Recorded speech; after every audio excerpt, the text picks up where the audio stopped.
Hello बच्चों, बहुत time बाद अराउंड आफ्टर 10 डेज मैं अपनी वीडियो अपलोड कर रही हूँ because I was busy somewhere बेटा. So now we will start our video and our topic from that there only, जहां से हमने क्या किया था, बोर्ड्स मॉडल को छोड़ा था, है ना. हमने वहां पर बोर्ड्स मॉडल के पोस्टुलेट्स पढ़े थे और अब हमें पढ़ना है बोर्ड्स मॉडल को डिटेल में. तो कैसे डिटेल में पढ़ेंगे बेटा, मतलब कि हमें बोर्ड्स मॉडल पे क्वेश्चंस बड़े इंपॉर्टेंट है. ये केमिस्ट्री में भी आते हैं और फिजिक्स में भी ये मॉडल बहुत इंपॉर्टेंट है. तो उसके लिए हमें क्या करना होता है, हमें सारे फॉर्मूलेस के बारे में पता होना चाहिए. और फॉर्मूले रटने के बाद भी काम नहीं बन सकता बेटे. क्यों नहीं बन सकता काम? क्योंकि कंसेप्चुअल क्वेश्चन भी आ सकता है ना. नीट में तो कंसेप्चुअल क्वेश्चन पूछते हैं, तो कैसे करोगे आप? तो कंसेप्ट बेस्ड क्वेश्चन भी आपका क्लियर हो जाना चाहिए और आपका क्या होना चाहिए, न्यूमेरिकल प्रॉब्लम भी हो जाए. ऐसा कुछ हम यहाँ पे करने वाले हैं और बोर्ड मॉडल के बारे में डिटेल में पढ़ने जा रहे हैं. तो देखिए बेटा, शुरू करते हैं बोर्ड्स मॉडल. बिना किसी भी टाइम लैग के, बिना किसी भी डेट का वेट करे हुए आप पढ़ना शुरू कर दीजिए, क्योंकि डेट का वेट करेंगे तो टाइम कम रह जाएगा और पहले से तैयारी करके रखेंगे तो डेट आने पर आप अपनी जेई की डेट आने पर, आप अपनी जेई मेंस के एग्जाम की डेट आने पर आप अपनी स्ट्रेटेजी दोबारा बना सकते हैं और उतने कम टाइम में सारा रिवीजन कर सकते हैं. So don't wait for anyone and start preparing. Okay, so this boards model will be helpful in physics also. तो क्या होता है बोर्ड्स मॉडल में, वहीं से स्टार्ट करते हैं जहां पर रदरफोर्ड ने अपना मॉडल दिया था. रदरफोर्ड ने कहा था कि जो न्यूक्लियस होता है वो बीच में होता है और इलेक्ट्रॉन चारों तरफ घूम रहे होते हैं, और इस वजह से रदरफोर्ड को फादर ऑफ न्यूक्लियस कह दिया गया था बेटा. और रदरफोर्ड ने कहा था कि इलेक्ट्रॉन न्यूक्लियस के चारों तरफ घूमता है. तो पहला पोस्टुलेट तो नील्स बोर ने जब दिया तो उन्होंने बोला, रदरफोर्ड साहब ये तो बिल्कुल सही कह रहे हैं कि जो एटम होता है उसके बीच में न्यूक्लियस होता है, ठीक है बेटा, जो कि पॉजिटिवली चार्ज है, हार्ड मास है, और इलेक्ट्रॉन्स जो होते हैं चारों तरफ घूम रहे होते हैं. लेकिन जब रदरफोर्ड साहब से ये पूछा गया कि इलेक्ट्रॉन क्यों घूमता है न्यूक्लियस के चारों तरफ, he was unable to give this answer और टू जस्टिफाई दिस. तो इसलिए रदरफोर्ड का मॉडल का ये मेन ड्रॉबैक था कि रदरफोर्ड एटम की स्टेबिलिटी को नहीं बता पाए. हालांकि वो फादर ऑफ न्यूक्लियस बन गए थे, बट वो स्टेबिलिटी ऑफ एटम नहीं बता पाए. तो उसके लिए क्या किया, नील्स बोर ने इसके एटम की स्टेबिलिटी को बताया. क्या बताया? इन्होंने बोला कि पहली बात तो बिल्कुल सही है कि न्यूक्लियस बीच में होता है और जो पॉजिटिव चार्ज होता है इसके अंदर प्रोटॉन्स होते हैं, ठीक है बेटा. तो क्या था, 1913 की ये बात है जब नील्स बोर ने अपनी थ्योरी दी थी. और इसी वक्त मोजले ने इंट्रोड्यूस किया एटॉमिक नंबर. और एटॉमिक नंबर को इन्होंने बोला कि जो होता है ये Z नंबर ऑफ प्रोटॉन्स के बराबर होता है, जो कि न्यूक्लियस के अंदर होता है. ठीक, चलिए उसके बाद क्या हुआ, जब इन्होंने किया तो एटॉमिक नंबर की यहाँ डिस्कवरी हो गई.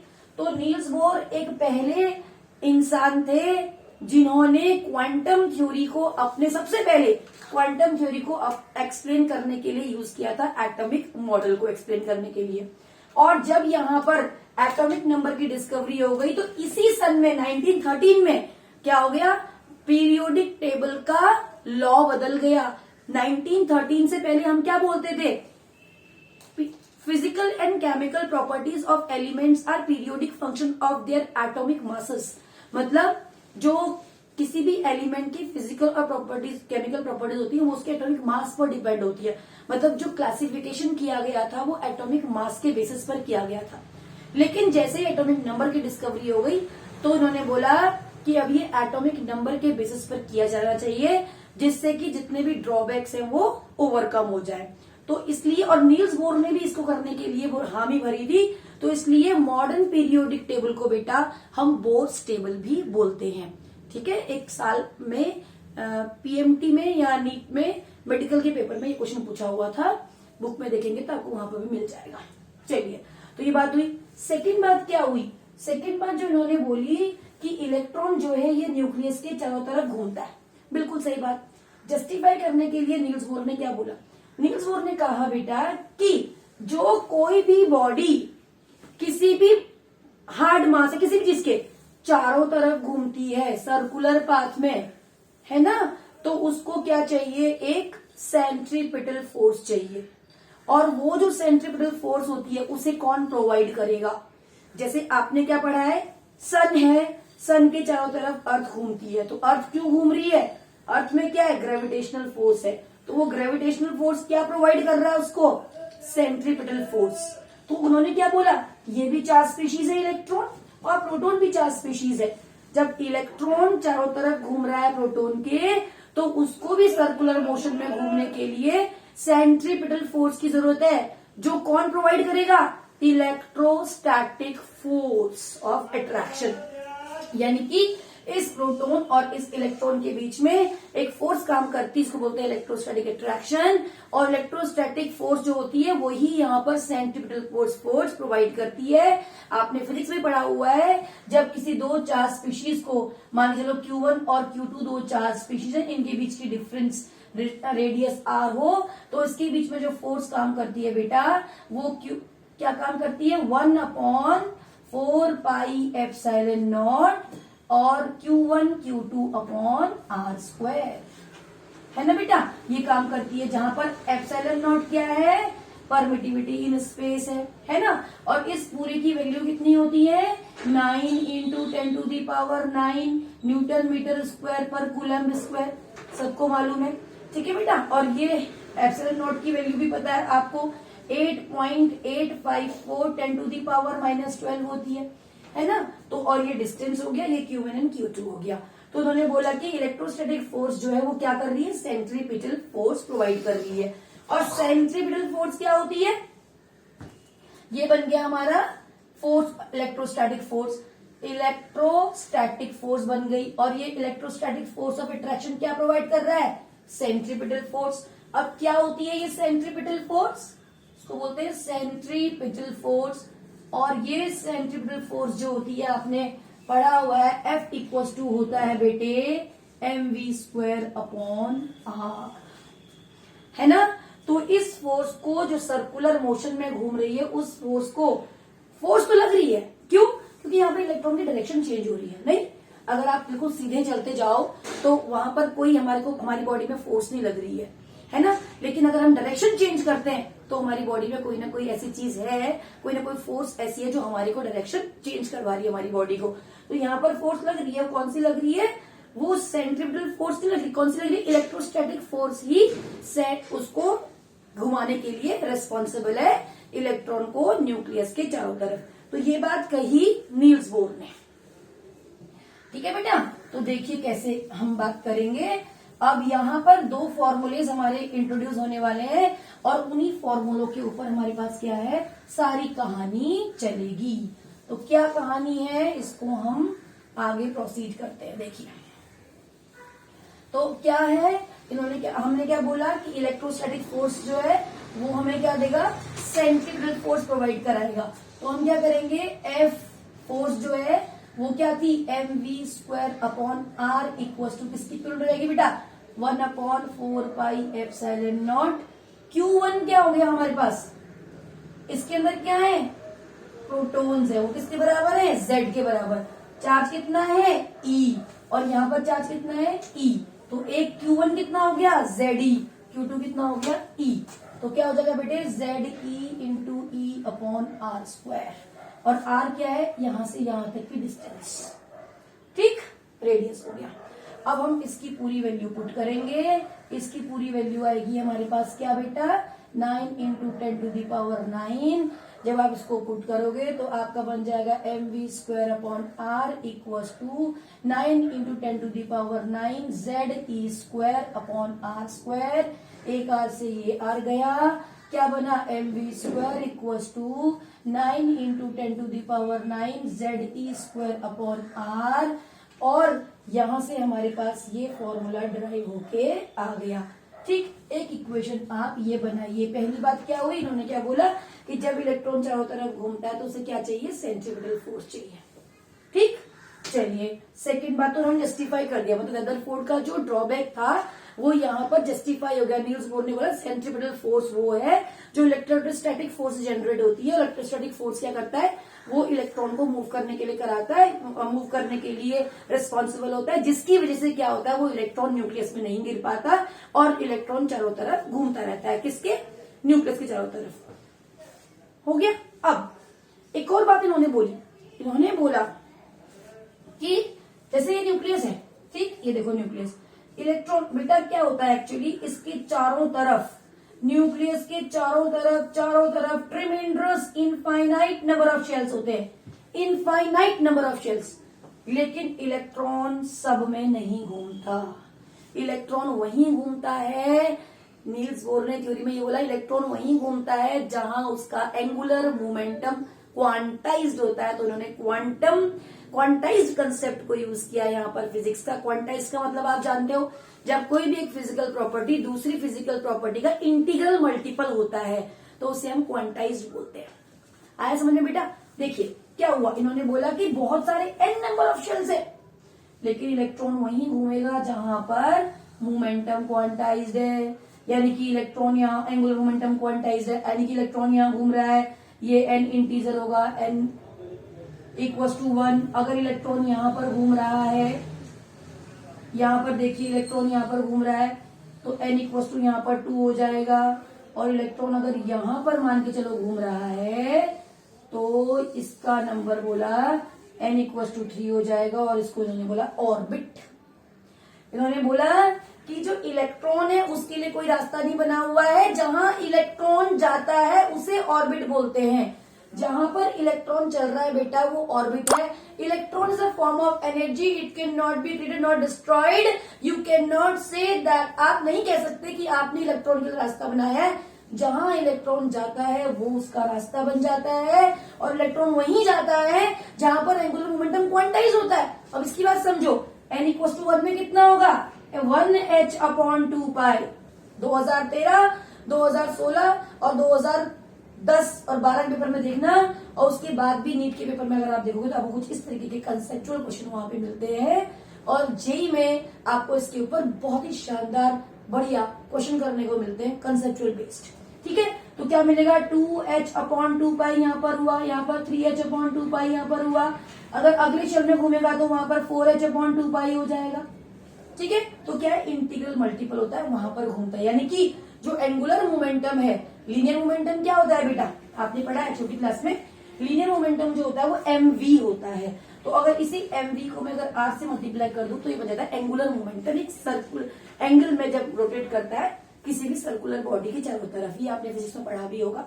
तो mvr हो गया आपका एंगुलर मोमेंटम, तो किसके इक्विवेलेंट हो गया, nh/2π के। अभी अभी मैंने आपसे क्या कहा था कि नील्स बोर ने क्या किया, क्वांटम थ्योरी को सबसे पहले यूज किया, प्लैंक्स क्वांटम थ्योरी। तो h क्या है, प्लैंक्स कांस्टेंट।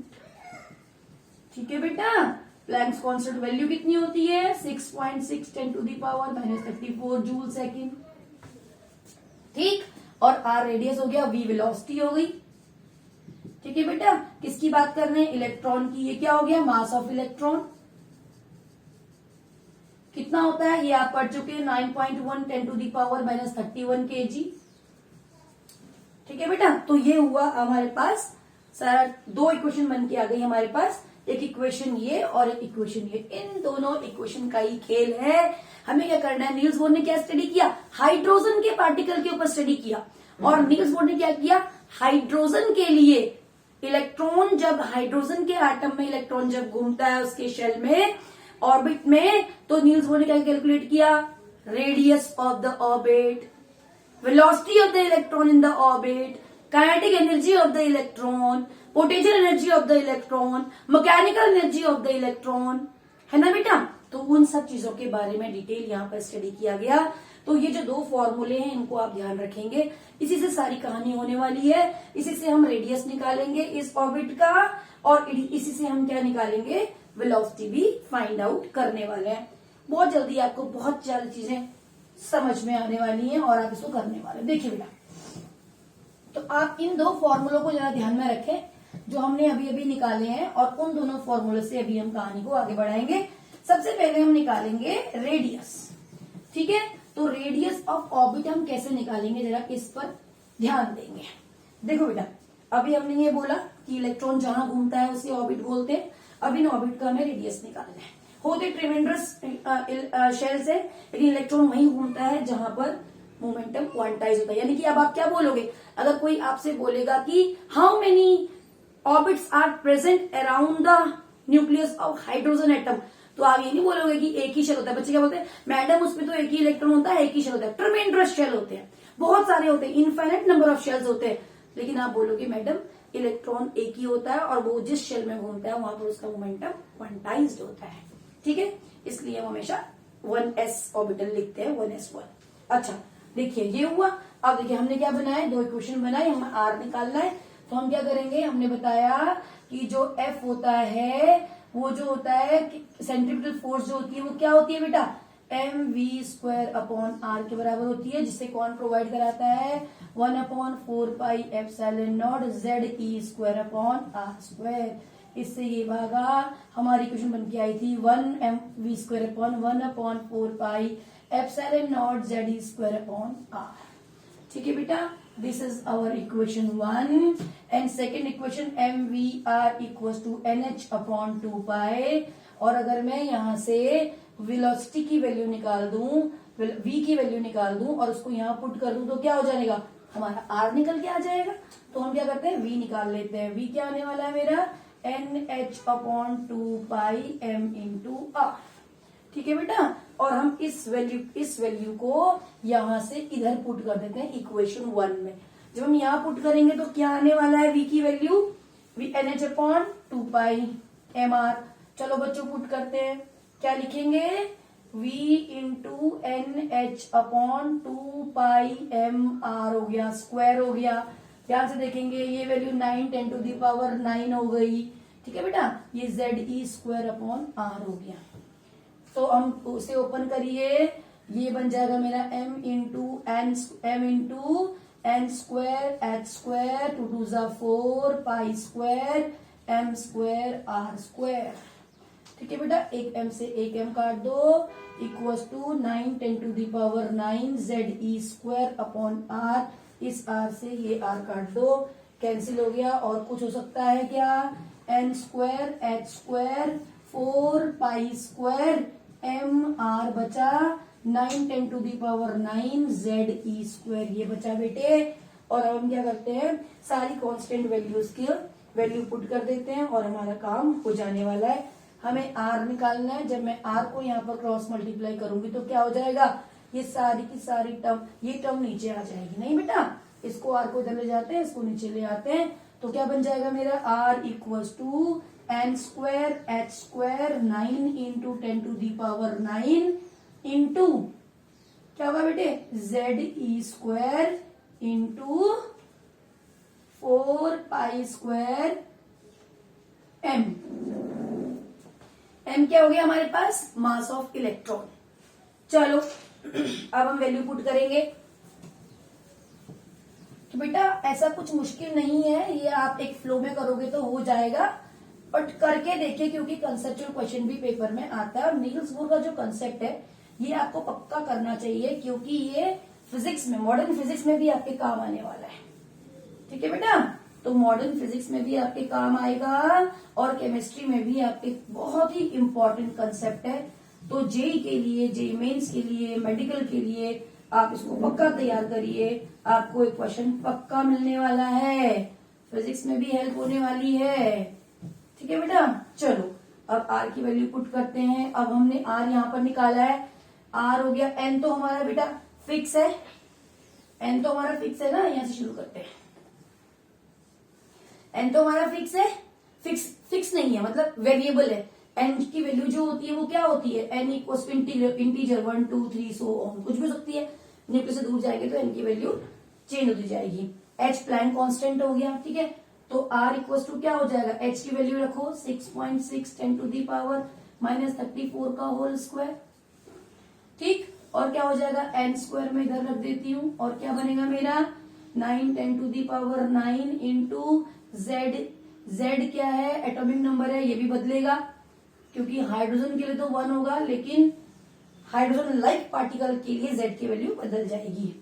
तो क्या हो जाएगा, इलेक्ट्रॉन पर कितना होता है 1.9 इंटू 10 टू दी पावर 1.6 बेटा, है ना, 1.6 × -19 कूलम चार्ज होगा। इसको स्क्वायर करेंगे, ठीक, 4 और रखेंगे, 4 इंटू पाई की वैल्यू 3.14। जब आप इस सब की मल्टीप्लाई करोगे तो आपको मिलेगा 0.529 10 to the power -10 n square upon z, ठीक। और आपको मालूम है 1 angstrom 10 to the power -10 meters होता है, तो ये कितना है मीटर्स में आया बेटा। तो अगर हम इसको निकालेंगे तो radius 0.529 n square upon z angstrom आ जाएगा। This is the formula of r, और n वेरी कर रहा है तो r n के लिए आप इस फॉर्मूले को लिख दोगे। किसी किसी बुक में जरूरी नहीं है कि ऐसे लिखा हुआ है, 0.53 भी लिखा हुआ होता है, n स्क्वायर अपॉन z इन आर्मस्ट्रॉन्ग। तो ये हो गया रेडियस ऑफ nth शेल, ठीक है। अब रेडियस ऑफ nth शेल हो गया। अब जो नील्स बोर थे, नील्स बोर ने किसके लिए स्टडी किया, नील्स बोर ने तो हाइड्रोजन के लिए स्टडी किया सब कुछ, लेकिन हमें क्या करना है, नील्स बोर ने ये बात भी बोली कि मैं हाइड्रोजन के लिए काम कर रहा हूं, मतलब मैं 1 इलेक्ट्रॉन वाले सिस्टम के लिए काम कर रहा हूं। जरूरी नहीं है कि ये 1 इलेक्ट्रॉन किसी और सिस्टम पे भी अप्लाई ना हो। इसका मतलब क्या हुआ कि नील्स बोर का जो कंसेप्ट है वो 1 इलेक्ट्रॉन सिस्टम के लिए एप्लीकेबल है। और 1 इलेक्ट्रॉन सिस्टम क्या होता है, देखिए बेटा, 1 इलेक्ट्रॉन सिस्टम क्या होता है, 1 इलेक्ट्रॉन सिस्टम होता है, एक तो हो गया आपका हाइड्रोजन, ठीक, जिसके लिए आपका Z कितना हो जाएगा 1 ऑलवेज एटॉमिक नंबर, और एक हो गया hydrogen like particles, hydrogen like particles. और हाइड्रोजन लाइक जो पार्टिकल्स होंगे बच्चों वो कौन से होंगे, एक इलेक्ट्रॉन सिस्टम क्या होगा, अगर आप हीलियम में से एक इलेक्ट्रॉन निकाल दोगे तो क्या बन जाएगा He+, यानी कि He+ हाइड्रोजन लाइक पार्टिकल है। अगर आप लिथियम में से 2 इलेक्ट्रॉन निकाल दोगे तो क्या बन जाएगा Li2+, यानी कि ये भी 1 इलेक्ट्रॉन सिस्टम है। और अगर आप बेरिलियम में से भी निकाल दोगे 3 इलेक्ट्रॉन तो क्या बन जाएगा 1 इलेक्ट्रॉन सिस्टम बन जाएगा, यानी कि 1 इलेक्ट्रॉन सिस्टम के लिए ये नील्स बोर का मॉडल काम कर सकता है।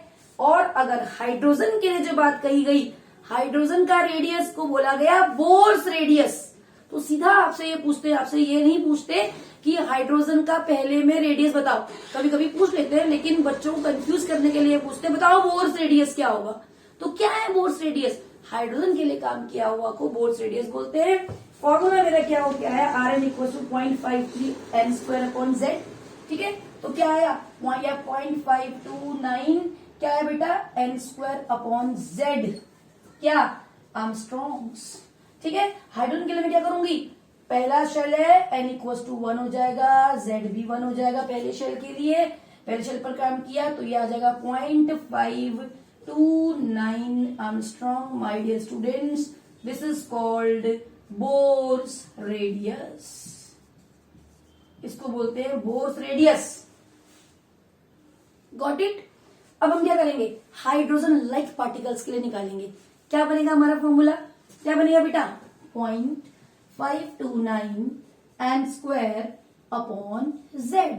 क्या होगा बच्चों, z बदल जाएगा ना, क्योंकि हाइड्रोजन का z तो 1 है। अगर आपसे H, आपको क्वेश्चन ढंग से पढ़ना है, किसके लिए दिया हुआ है, बच्चे क्या करते जल्दी जल्दी फ्लो में क्या पढ़ते हैं कि नील्स बोर का कंसेप्ट तो हाइड्रोजन के लिए था, आंख बंद करके z पुट करते हैं 1।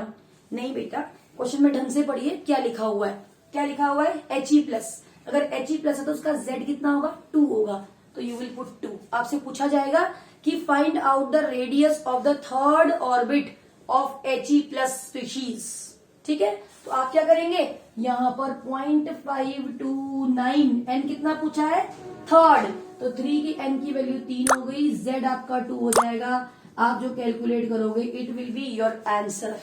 It means this is the radius of the third orbit of He+। अब आप ये नहीं बोलोगे कि मैडम He में तो एक ही होता है 1s2 होता है। अभी मैंने क्या बोला कि there are infinite number of shells around the nucleus but electron moves, but where the electron moves that is called orbit, and electron moves in that where the momentum is quantized।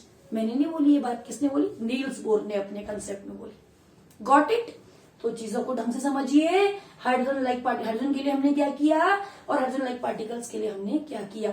Hydrogen like particles के लिए हमारा atomic number consider किया जाएगा, यहां पर भी किया जाएगा, लेकिन यहाँ पर क्योंकि इसका 1 होता है तो इसलिए ये भी 1 और ये भी 1। पहले शेल के लिए बोलते हैं बोर्स रेडियस। अगर आपके हाइड्रोजन के दूसरे शेल के लिए बोलेंगे तो उसे बोर रेडियस नहीं बोलोगे। हाइड्रोजन के पहले शेल का जो रेडियस निकला उसको बोलेंगे बोर्स रेडियस। यानी कि अगर आपके पास बोर रेडियस आए तो आप आंख बंद करके 0.529 एंगस्ट्रॉम लगा देंगे या 0.529 10⁻⁻10 meters. That is the call the radius of hydrogen atom. ठीक है बेटा, चलिए ये तो है हमारी रेडियस की बात। अब अभी हमने क्या बोला कि नील्स बोर ने किस पर काम किया, वेलोसिटी पर भी काम किया। तो कैसे निकाली वेलोसिटी, अब आप सोचिए किसके लिए काम किया, हाइड्रोजन के लिए काम किया और हाइड्रोजन लाइक पार्टिकल्स के लिए काम किया। नहीं बेटा, तो हाइड्रोजन के लिए अगर हम काम करते हैं तो क्या होता है, उसको हम क्या बोलते हैं, हाइड्रोजन का रेडियस मतलब बोर्स रेडियस। हाइड्रोजन के पहले शेल में इलेक्ट्रॉन की वेलोसिटी मतलब बोर्स वेलोसिटी। हाइड्रोजन के शेल में इलेक्ट्रॉन की एनर्जी मतलब बोर्स एनर्जी। हाइड्रोजन के शेल में इलेक्ट्रॉन की काइनेटिक एनर्जी पूछ सकते हैं, हाइड्रोजन के शेल में इलेक्ट्रॉन की पोटेंशियल एनर्जी पूछ सकते हैं, हाइड्रोजन के शेल में इलेक्ट्रॉन की मैकेनिकल एनर्जी पूछ सकते हैं। और आपसे पूछ सकते हैं कि आप दूर जाओगे तो एनर्जी में क्या फर्क पड़ने वाला है, पास आओगे तो एनर्जी में क्या फर्क पड़ने वाला है। So there are tremendous questions which can be asked from this concepts, है ना बेटा। तो चलते हैं वेलोसिटी की तरफ, पढ़ते हैं नील्स बोर ने किस तरीके से वेलोसिटी कैलकुलेट करी। इसके लिए भी हमारे वही 2 फॉर्मूले यूज होंगे। पहला फॉर्मूला, जिस फॉर्मूले में हमें क्या करना था, हमें जहां पर हमने पढ़ा था फर्स्ट फॉर्मूला क्या था, हमने क्या बोला, इलेक्ट्रॉन चारों तरफ घूम रहा है। क्या बोला बेटा हमने, इलेक्ट्रॉन चारों तरफ घूम रहा है न्यूक्लियस के। तो इसका मतलब हमने क्या कहा कि वहां पर एक, भाई आपको मालूम है बच्चा कोई ऐसे साइकिल चलाता है, पट से क्या करता है, बच्चे आते हैं वहां पर पढ़ने के लिए तो क्या करते हैं, फट से ऐसे ड्रिप काटते हैं, फुट से बोलते हैं कि मैडम ये देखिए हम गिर नहीं, मतलब मैडम क्या आपस में करते रहते हैं, बाइक को ऐसे घुमाते हैं तो क्या हो गया, गिरते नहीं है। वो क्या होता है, सेंट्रीपिटल फोर्स होता है। तो वो सेंट्रीपिटल फोर्स जब इलेक्ट्रॉन घूम रहा है किसके चारों तरफ, न्यूक्लियस के, तो वो कहां से मिल रहा है, इलेक्ट्रोस्टैटिक फोर्स ऑफ अट्रैक्शन से। तो ये वाली बात तो जस्टिफाई कर दी नील्स बोर ने कि जो रदरफोर्ड का मॉडल था, रदरफोर्ड साहब बिल्कुल सही कह रहे हैं, इलेक्ट्रॉन चारों तरफ ही घूमता है, लेकिन कैसे घूमता है, सेंट्रीपिटल फोर्स की वजह से घूमता है। उसी फोर्स को हमें पकड़ना है। क्या थी वो फोर्स, एम क्या थी बेटा, F इक्वल टू mv²/r कहां से मिल रही थी, इलेक्ट्रोस्टैटिक फोर्स ऑफ अट्रैक्शन से, है ना। ये हो गया था हमारा। तो हमने क्या बनाया था, r²। तो हम इस r को भगा देते हैं, इसको भगा देते हैं, ये बन गई थी हमारी इक्वेशन 1। ठीक है, और फिर उन्होंने क्या बोला था, मोमेंटम वाली इक्वेशन पकड़ो, mvr इक्वल टू nh/2π, है ना बेटा। हमने क्या किया था पहले केस में, v की वैल्यू यहाँ पुट कर दी थी, अब r की वैल्यू पुट कर देते हैं।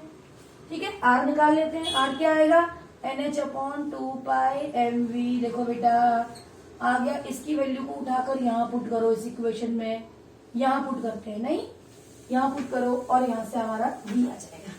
कैसे आएगा, देखो बेटा क्या बनेगा, mv² इक्वल टू 1/4πε0 z²। यहाँ पर r की वैल्यू रखते हैं बेटा, क्या रखेंगे, nh/2πmv।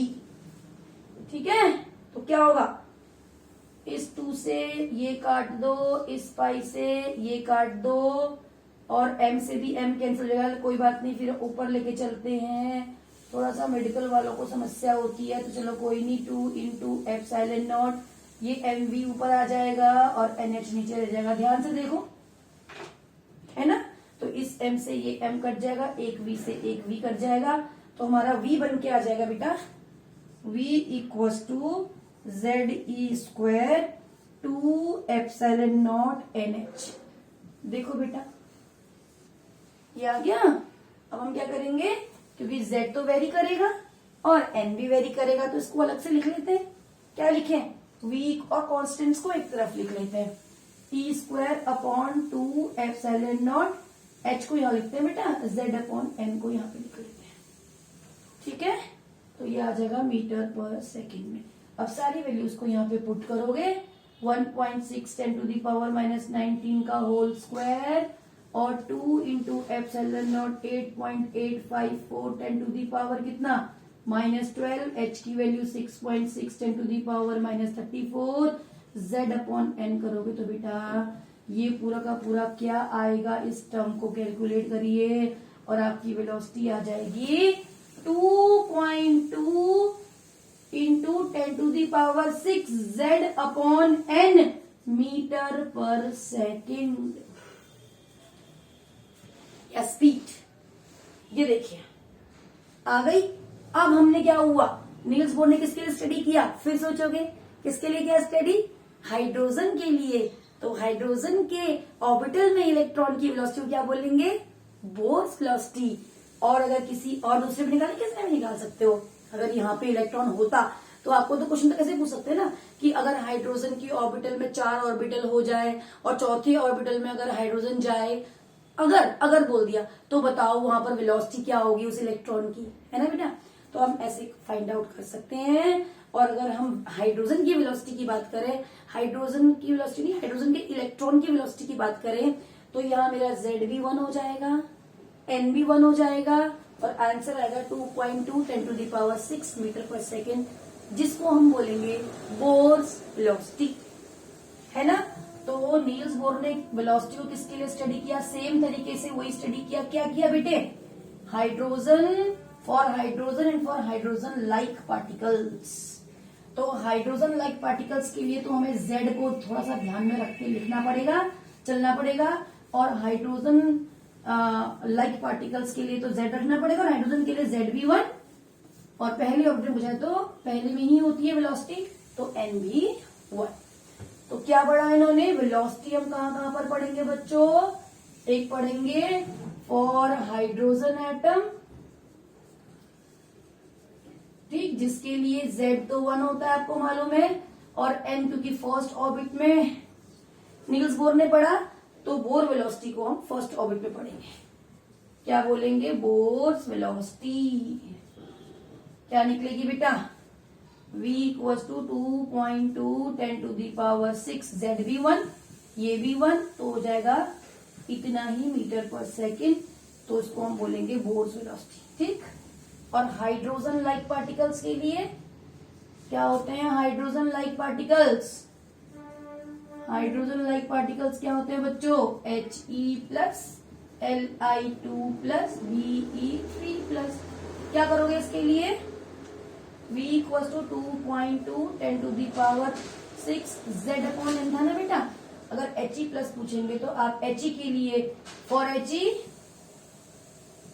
He Z will be 1 है ना, 2 Z will be 2, for Li Z will be 3 है ना बेटा, and for Be3+ it will be 4।